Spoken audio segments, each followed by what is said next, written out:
So, I grew up in a fantastic culture with parents with zero interest in sports, but they were interested in life and culture and education. And so my parents, they encouraged me to be curious, to experiment, and to explore. And so much of my exploration as a child was through books and through radio and music ultimately. And then, I found Chick Hearn on the radio when I was 9 years old. Yeah. And it was 1961, and Chick had just come to the Lakers.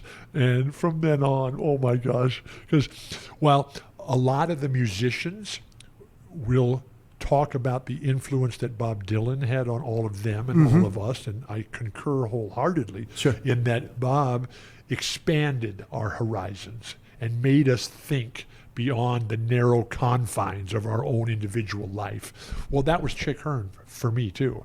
And so, Bob Dylan, Jerry Garcia, Neil Young, John Fogerty, Jimmy Cliff, Jackson Browne. It's an endless list. The musicians are still out there all the time. Right. But then that incredibly powerful voice that was Chick Hearn on the radio, and then Vin Scully in the summertime, because he was the Dodgers broadcaster. Sure. But in the summertime, I grew up outside.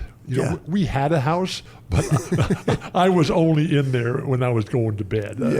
And so, I've learned over the course of my life that not everybody has a house. And, in the NBA changed everything for me, because that really broadened my horizons, in that, because everybody that I grew up with, they had great parents, great schools, a home in a community. Right.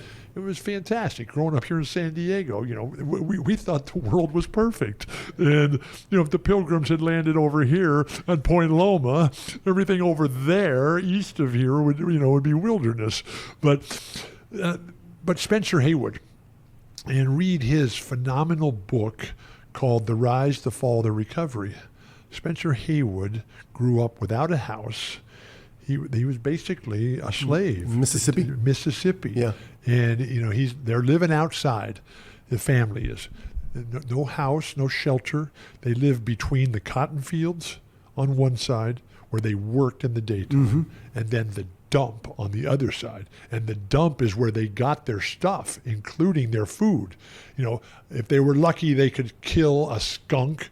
They could kill a possum to eat that, but they were eating the scraps and living off everybody else's trash. And then one day Spencer was going from one cotton field to another, and there was a dirt field, a dirt basketball court, where some older people were playing basketball.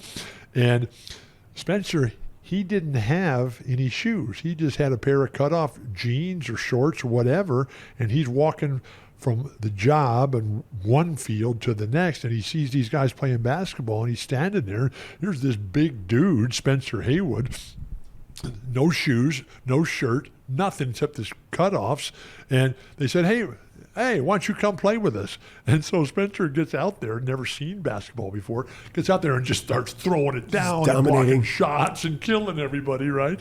And that day, somebody from Chicago was there and saw this.